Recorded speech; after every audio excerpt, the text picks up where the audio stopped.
This is going to be our final class of Pirkei Avos, and we're going to be studying a Mishnah from chapter 6. The theme of chapter 6 is all about the study of Torah, which is a great way to conclude the ethics of our fathers. We learn all about the ethical, moral life of a Jew, and we conclude on the importance of a Jew's study, and more than study, the involvement in Torah. So I want to study with you Mishnah 2 of chapter 6, and I'm going to share the Mishnah with you here on my screen, so like that we could read it together.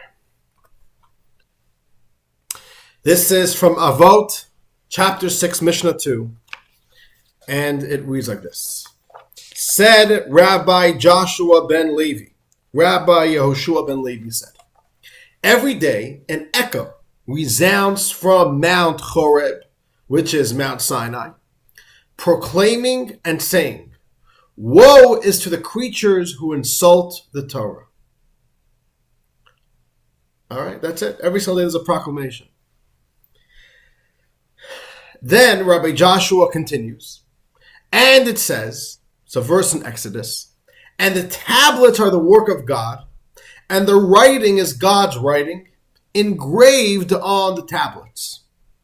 Read not engraved, which is charut, but read liberty, cherut, for there is no free individual except for he who occupies himself with the study of Torah. So Rabbi Yehoshua is giving us a negative and a positive, right? He is saying on the negative side, somebody who does not involve himself with Torah properly, he insults the Torah. What does that mean, insulting the Torah? Okay, so we have to define that. What is insulting the Torah? But woe to the one who insults the Torah. And that is a daily message that emerges from Mount Sinai. And of course, it is not a physical sound, but it's a spiritual message, which our souls pick up the signal, right? Just like radio waves, you have to have the right tools to pick up the signals. So our soul picks up the spiritual echo that emerges from Mount Sinai that gives this proclamation. And then he says, I don't only want to just tell you something negative about people who don't study Torah, I'll tell you a positive. When you study in Torah, that's true freedom. You cannot be free unless you study Torah. So first of all, before I get to the main point, it is interesting. The commentaries say when Rabbi Yehoshua ben Levi says, woe to those who insult the Torah, he is not talking about Jews who don't study Torah. He's talking about the Jews who do study Torah. But there's a way to study Torah in an appropriate way, and there's a way to study Torah in a way which is insulting to Torah. Now, what does that study look like? I don't know. Studying Torah for your own ego, for your own self-agenda, a certain lack of humility, a certain lack of respect, a lack of respect in the approach to Torah study. So that is an insult to Torah. But then he says, you cannot be free unless you study Torah. So let's think about this for a second. He could have used anything. He could have said nobody is happy unless you study Torah. He could have said you don't have a meaningful life unless you study Torah. He could have said anything. He said freedom. Freedom, you can't be free unless you study Torah. There's a somewhat obvious question here. Study of Torah and a life of Torah is a life of a lot of do's and don'ts. And it seems maybe a little bit odd that the one quality that you would attach to a Jew who lives their life and attaches themselves to Torah is freedom. Because seemingly, somebody who lives their life according to the Torah's laws has less freedoms than somebody who does not. The Torah tells you can't go to the beach on Saturday. So there goes a freedom. The Torah says, well, you can't have a cheeseburger. You can have cheese, you can have a burger, just not a cheeseburger. And that burger has to be kosher.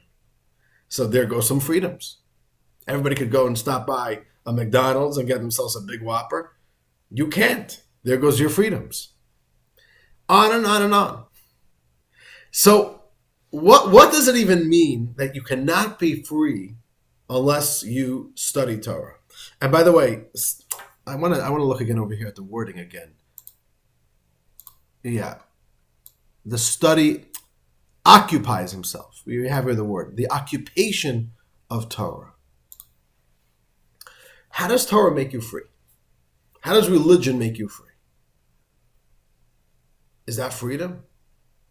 So, then the question is, well, what is freedom? What does the word freedom even mean? So what do you think? If you had to define the word freedom, what is freedom? No, we live in the United States of America. Our country was built on the message of freedom, of personal freedoms, individualism. What do you say? Well, just to have the right to do what you want within the law, within reason. Right. So you can do whatever you want. You get to call the shots of what you want to do. And that's the individualism, right? As long as you say, as long as you're not hurting anybody, then you have freedom. There's no totalitarian regime. There's who's oppressing you, who is forcing you to do things. There's a very strong and fierce individualism in America. Do what you want. We, the government, is here to protect you, not to bully you, not to control you. That's freedom, right? What else? Rabbi, and this is Michelle. Yes, hi, Michelle. I think that knowing at all times what you need to do without having to think about it is freedom. I envy people like you who know exactly what to do every minute of the day from the beginning to the end. So that's what I think is freedom. Everything else really is freedom because you don't have to think about what you need to do. Having the confidence that you always know what to do, that's freedom. That's deep. My opinion. That is deep. All right. What else? Shelley, yes, go ahead. I think freedom comes from being grounded and having a rootedness in a direction like Torah. Like you have, I mean, I won't eat a hamburger in a restaurant, but that's not. I'm not free. I'm free to make the choice within the groundedness of what I live by, and that's what the Torah gives us. That's what true freedom is. A sense of direction. A sense you of have to be grounded. Yeah. Groundedness. So it's similar to what Michelle's saying. You're saying it a little bit differently. Michelle is saying the practical application of that. You are getting to the underlying energy that allows such a lifestyle. The groundedness, being strongly rooted. All right, that's also very deep. Marshall, go ahead.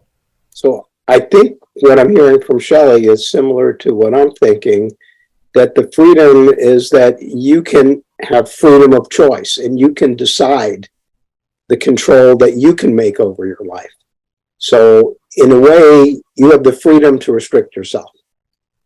Oh, so freedom means that you could make your own choice of what type of life you want to live. But how's that different than what Gail said? That's what Gail said. You can make your own choices. So if you want to restrict yourself, go restrict yourself. If you don't want to restrict yourself, whatever you want. With my interpretation, you can still do whatever you want. I just think that if you're saying, but that's not freedom. No, it is freedom. Everything is freedom. But knowing what you should do, not having to look it up again and not having to wonder about where we I think it's all freedom. It's all your choice. It's all my choice. Right. Okay, this is very, very good. We got some good answers over here. And it's true because the word freedom, there's many different definitions of the word freedom. It's a hotly debated issue within the world of philosophy, the philosophy of freedom. And it's very interesting. It was a Supreme Court case many, many years ago about a woman who was a slave, a black woman. She, unlike most slaves, she actually enjoyed her masters, a wealthy white Southern couple, and she once traveled with them. And she went to a state, I'm forgetting now which state, where they already abolished slavery. And they saw a white couple driving in with their black maidservant, and they right away arrested her, separated her from her masters, and said, you are right now free. And she says, no, I don't want to be free. I like my masters. I want to go back with them down to Tennessee. And they're like, no, but we abolished slavery. You can't be a slave. You got to be free. And she's like, I don't want to be free. I want to be a slave. So they went to court. The state versus this black woman. The state saying you have the right to be free. And here in America, we cannot allow you to be a slave. And she's saying, well, if I have freedom, I want to be a slave. I like my masters. I like working for them. Yeah, but you're a slave, but I want to be a slave.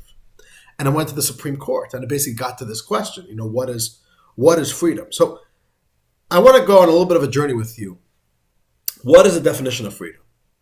And to understand the meaning of what Rabbi Yehoshua ben Levi is telling us, that you cannot be free unless one is occupied within Torah. It was actually a Jewish philosopher who very strongly advanced this model of how to define freedom. He says there are two types of freedoms. There's something called negative freedom, and then there's something called positive freedom. Negative freedom is called freedom from.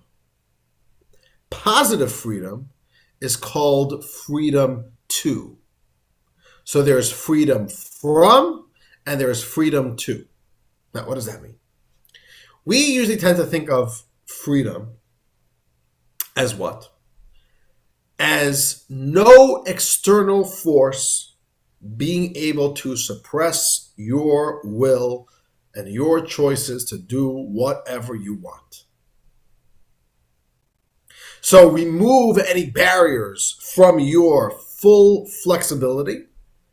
That's called freedom. That's the Western model of freedom generally, right? Government can't come and restrict you. We can't tell you what to do. No one is allowed to subjugate another human being. So that's called the negative freedom. That there's no negative forces that are stopping you from doing things. Philosophy says that's not real freedom. That is the first step of freedom. That's a prerequisite for real freedom. Real freedom is called positive freedom, which we call freedom to. And until you have freedom to, you are not really free. You only have freedom from. You only have negative freedom. You don't have positive freedom. Now, what does that mean? Let's tease this out a little bit more. It's a little bit confusing. There's negative freedom, there's positive freedom, there's freedom from, but then we have to all make sure we have freedom to. What it basically means is freedom to. Positive freedom is the freedom to pursue one's own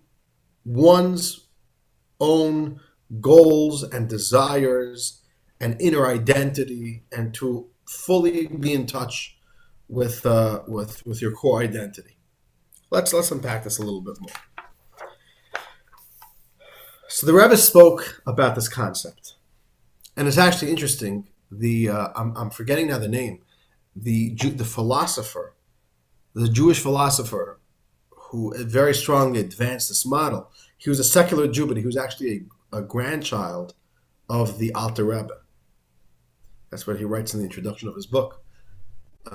So he was on some level a distant cousin of the Rebbe. So Rebbe spoke about this concept of what is true freedom. And the Rebbe spoke about this on his birthday, which is 4 days before Passover. It was 1976. And a few days before Passover of 1976, America's richest man died. Who was America's richest man in the mid-70s? You know? His name was Howard Hughes, right?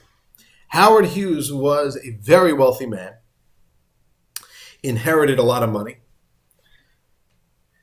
and he got very big. He was very big in the film industry. He underwrote many big movies. He was very big into aviation and airplanes, and he personally broke many records of the highest height on the plane and the fastest plane. And he got richer and richer. And what started happening as he got richer towards the end of his life, the last 2 decades of his life, he started becoming obsessively scared. And he became paranoid. And all of a sudden, he started doubting people. Maybe this person who I'm supposed to have a meeting with wants to murder me. And before he drinks a tea, he was going crazy. Maybe there's poison in this tea. And I can't be at home because people want my money. So I can't be at my house. What ended up happening was he went to a hotel in Las Vegas, to a suite on the top floor, and lived there for the rest of his life. He hired guards. But then he all of a sudden got all paranoid. Maybe the guards are being bought out by somebody else to kill me. So I need to hire guards for the guards. This guy was crazy. He died in 1976. There's a picture of him. I looked it up online. He doesn't look healthy. His hair grew out. His beard grew out. He was unkempt. He was a mess. He died with $2 billion in the bank account and a miserable human being. The richest man in America. The success story of America's freedom. And this is what it looks like. So the Rebbe speaks about this. And the Rebbe says, what happened here? What went wrong? This is the American dream, the American promise. And it ends in such a disaster. And the Rebbe said it's amazing. A little child who doesn't have a penny to his name. The poor person who goes out and makes a meager living. He has an honest job. He has more freedoms than Howard Hughes has, locked up on the top floor of a Las Vegas hotel. Unbelievable idea.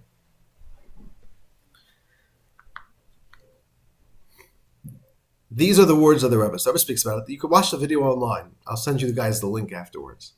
It's very powerful to hear how the Rebbe speaks about it. And the Rebbe dissects the story. The Rebbe says, I have here a little piece. The Rebbe says, what this means is, not only did the $2 billion not deliver him freedom, it transformed him into the bitterest slave possible. He was a bitter slave.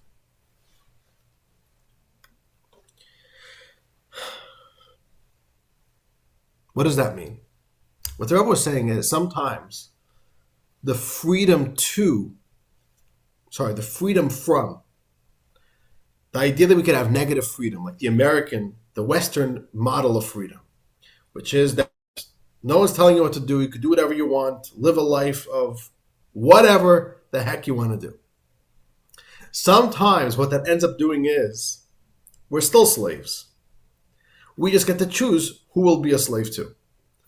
So in a tyranny, in a totalitarian regime, we have no choice who we're going to be slaves to. In America, we get to choose our slave, but we're still slaves. A real free person means that who you truly are is able to fully shine without any objection. And we need to define that a little bit more. But what the Rebbe was premising is this whole idea that you can live in a country where you have basic freedom from, that is not freedom. And the Rebbe says that if we think about it ourselves, we will realize that there are things that we are all slaves to. What are we slaves to? We can be slaves to money, just like Howard Hughes was. We can be slaves to society, to societal norms, to societal constructs. What's in, what's out. We're watching what everybody else is doing. And we're joining a rat race to keep up with the world. That's another form of slavery. We could be slaves to our insecurities, slaves to doubt. All of these things is what Western people are slaves to. So it's a different form of slavery. And I'm not trying to say it's a very big blessing that we all have freedom from. It's a very good thing. And we as Jews especially are very blessed that our government allows us to practice our religion. I'm not saying that freedom from is bad, but freedom from is only the first step of freedom. It's not real freedom. Real freedom only happens in freedom to. And that's what we really have to understand and define a little bit over here.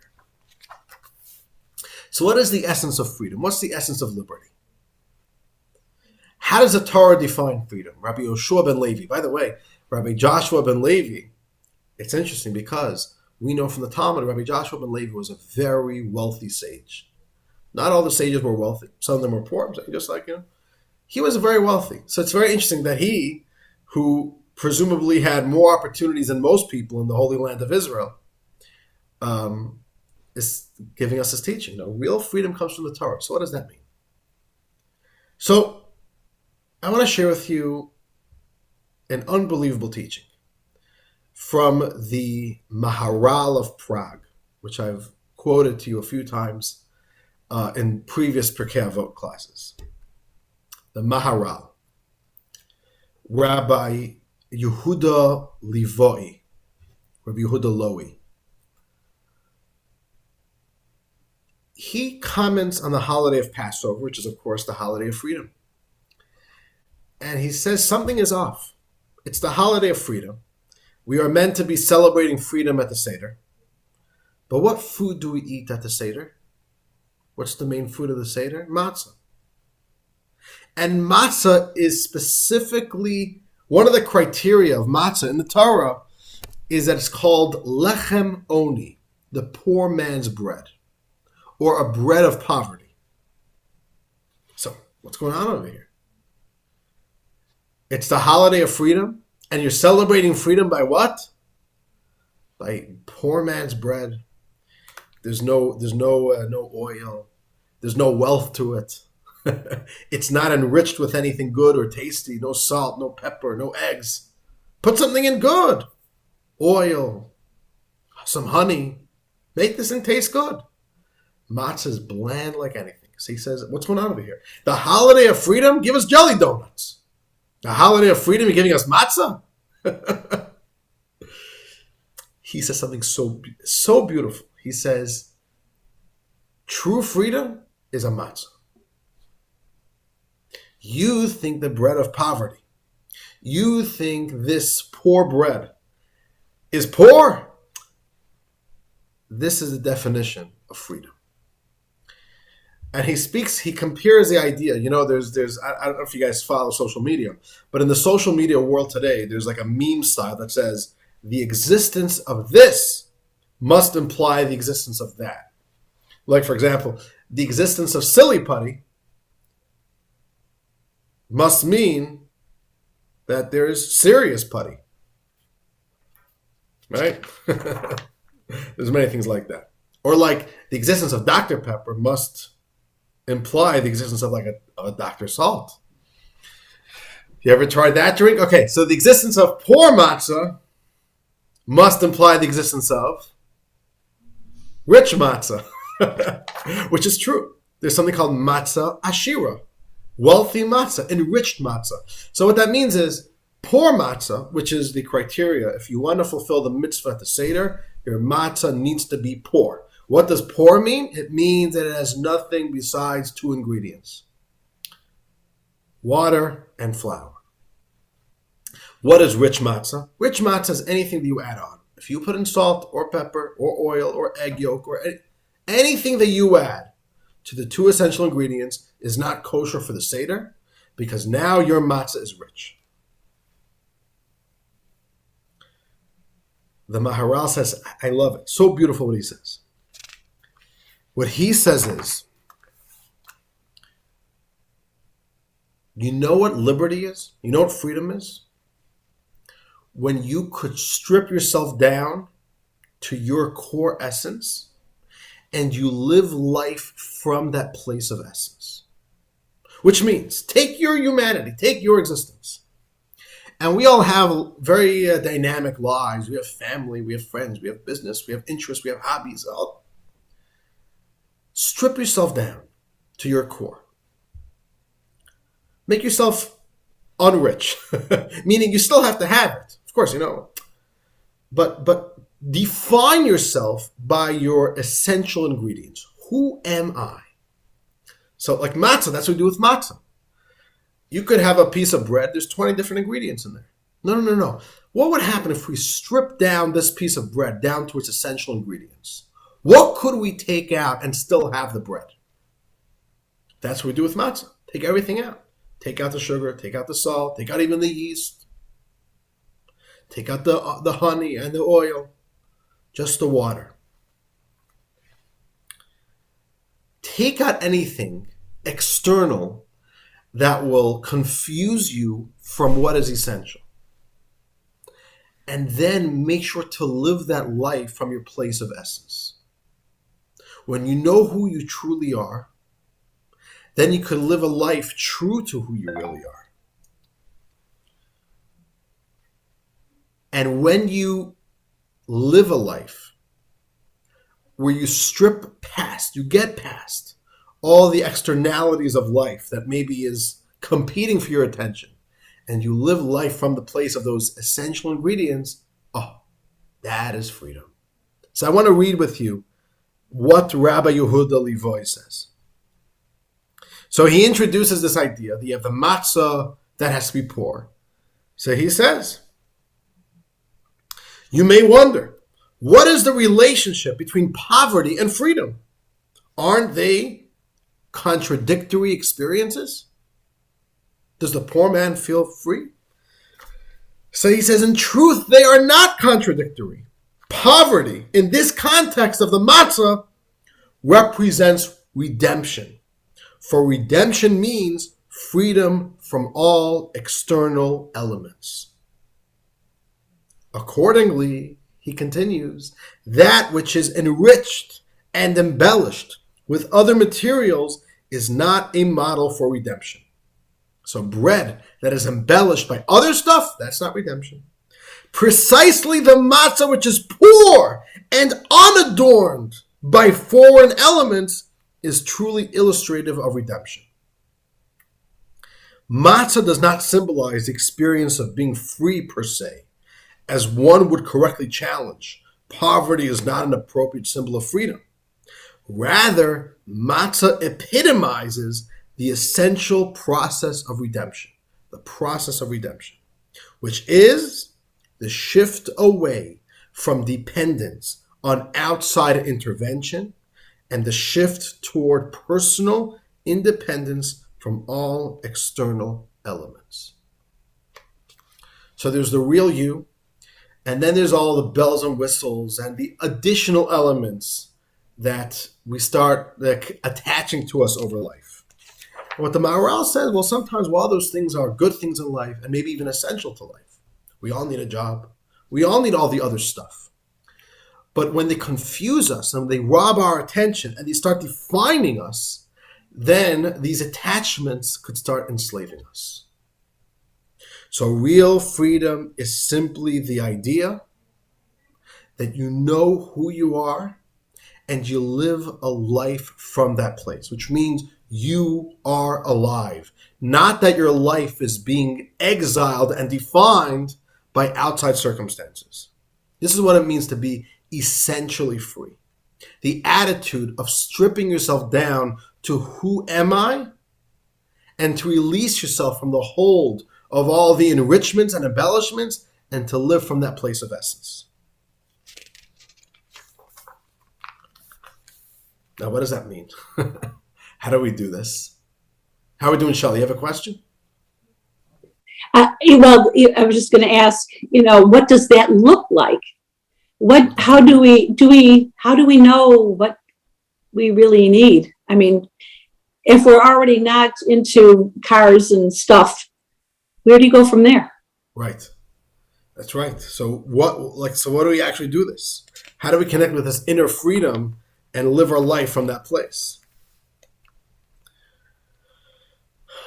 The freedom to be you.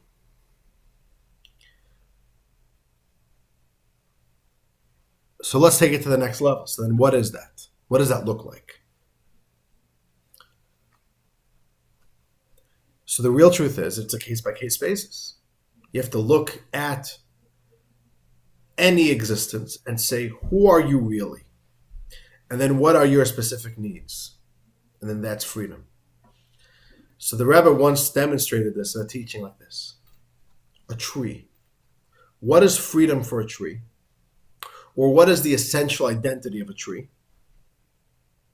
The essential identity of a tree is to be a tree,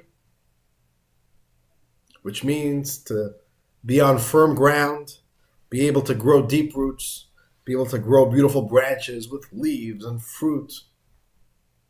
So what does a tree need to be a tree? A tree needs a space. That's it. Doesn't need to move.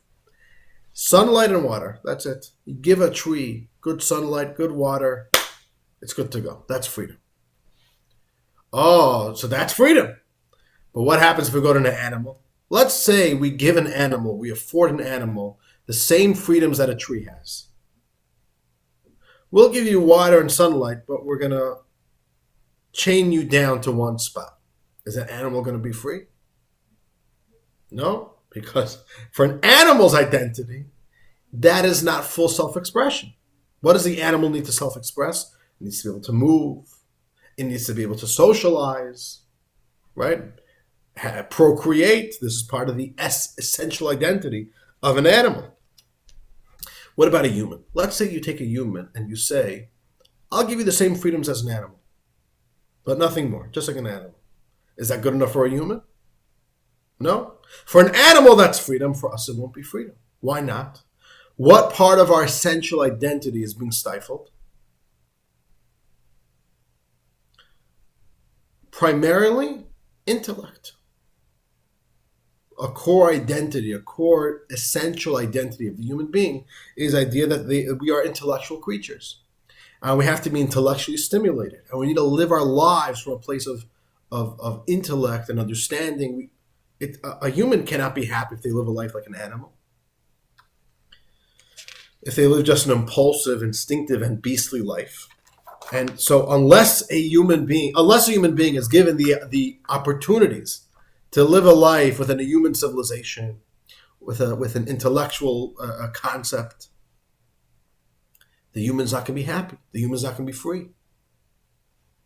Okay. And then the Rebbe says, let's say you take a Jew. And you say, we'll give you the exact same freedoms as every other human being. You could do everything another human being does, but not more. Is that freedom for the Jew? Is the Jew going to be happy? The answer is no. Because the essential identity of a Jew is the Jewish soul. And unless that Jewish soul is given expression, it's like telling an animal you're anchored to one spot. You get water, you get sunlight, but not more. Whenever there's an essential part of your identity that is stifled and is not allowed to be given expression, that is where we sense a sense of enslavement. I am not free because the me is not able to express itself. So the Rebbe says, what is freedom for a Jew? Freedom for a Jew is a Jew who is connected to Torah. Why? Because that's who you are. And in this sense, what Rabbi Yeshua ben Levi is saying is a very big paradigm shift of how we look at our Judaism. You could look at Judaism as an add-on, as like a quality that you possess. So, for example, you have a car, and then your car has certain qualities. It has a GPS built in. It has a rear camera. It has fancy lights on the inside. Sliding doors. Those are all features, which means there's the essential vehicle, and then there's how many features could we add on. So do we look at Judaism as features or qualities, or is it essential to my identity? So when we call somebody a human, that's not a feature. Human is identity. A feature could be like blue eyes. Oh, you got blue eyes, you got brown eyes, you got green eyes. Or a feature could be you have good gross motor skills, like how talented you are, and this talent or that talent. But identity is identity. It's the core of who you are. So when we say you're a Jew, Is that like a feature, a quality, an add-on? When we say do a mitzvah, is that like something that you'll adapt, something new upon there's me, and then, okay, I'll start doing a mitzvah just like I started going fishing. I do this hobby, and I also do that hobby. What Rabbi Yeshua ben Levi is saying is, no, you cannot be free unless you are occupied with Torah. This is not a feature that either you could do or you can't do or you won't do. It's either you have it or you don't have it. Which then is just a matter of, do you have the, it's about like luxury then. Like, do you have the opportunity to do this? Or he says this is essential. If you're not doing this, you are not you. The you is not expressing itself. And the lack of freedom too means there is not freedom. There is servitude. There's enslavement. There's enslavement without a master. You're allowing the externalities of life to rob your real life. So Rabbi Yeshua ben Levi says, for a Jew, you want to be free, get involved in Torah. Every time you study Torah, you're giving yourself more self-expression. You're giving your inner core more of a voice. And freedom emerges. And you'll feel the freedom. So he says every single mitzvah is not an oppression of a Jew. It's not a limitation to a Jew. It's the opposite. It is giving you context to allow the full you to express itself. And this is something that even though Judaism is, let's call it restrictive, Judaism is not a bunch of do's and don'ts. In that sense, Judaism is not a religion. It's not like, we have a bunch of rituals, you do it, we have traditions, we got to do it because we got to respect the religion, we got to adhere to the religion. The Jewish program is like the manual of a car. So a car's manual tells you every 6,000 miles, make sure you get an oil change. Oh, what a pain! They're making me have rules. Every this, you got to go change your tire pads, your brake pads. Is that freedom or is that control? It's saying, do you want to have the freedoms of your car? Do you want to enjoy your car? This is the way you got to do it. If you don't take care of it in this way, the car is going to start breaking down, right? The opposite of freedom. So rules could either be a form of control or it could be a form of expression. It's like limiting all the light, all the energy. But that's what a laser is not necessarily more wattage. It's not more wattage than a flashlight. How much power is being emitted by a laser? Same thing as a flashlight. But a flashlight doesn't have that far of a reach. The laser could go for who knows how many hundreds of feet. What's the difference? A laser is taking all that light and channeling it and focusing it in a way that it doesn't get lost, doesn't get scattered. It focuses the energy. It's like that is purposeful. So Judaism is telling us, you want to be healthy? Do these things. Not because God is trying to control you, but the opposite is helping you express who you are. When you do a mitzvah, you are living your life. This is the real me. This is my life. When you study Torah and you allow the Torah's attitudes to become your attitudes, you are living your life. This is you. This is freedom. So this is what Rabbi Yeshua ben Levi says. And I want to go back over here. I want to conclude by looking carefully at the words, because this is beautiful. Let's take a look over here. Rabbi Yeshua, let's read it again now that we understand the profundity of what Rabbi Yeshua ben Levi is saying. He says, it says in Exodus about the tablets, and the tablets are the work of God, and the writing is God's writing, engraved on the tablet. So he is learning the freedom message from the word engraved. Read not engraved, which is charut, but liberty, cherut. The same word, just read it slightly different. And all of a sudden it means liberty. So there's liberty on the tablets. For there is no free individual except for he who occupies himself in the study of Torah. Interesting. Why does the Torah have the message of freedom in the word engraved? Because that's what Torah is for a Jew. Is my relationship with the Torah compared to written letters or compared to engraved letters? A written letter means that there's two separate objects. There's paper and there's an ink. And then I'll put the ink on the paper. But essentially, the paper and the ink are always two separate entities. You could always scratch off the ink from the paper. But what is the relationship of Torah to a Jew? This is not ink on paper. This is not something other than you that is now just you're writing it onto yourself or attaching it to yourself like a hobby. This is you. It's one with you. It's engraved. There's no way to separate this from the you. So it's engraved on the tablets. This is freedom because it's you. Judaism is not written upon you. It's engraved upon you. It is you. It's the identity of you. That's why the freedom is connected with the word engraved. So we are a Jew not because of some add-on. It's not an addition to our identity. It is the core of our identity. If we would just do like what matzah does, we just strip away all the external ingredients and get down to the core you, what you're left with is Torah and mitzvahs. So freedom is a Jew who is occupied with Torah and mitzvahs. And every time we do a mitzvah, we are being more free. We're giving more expression to our freedom.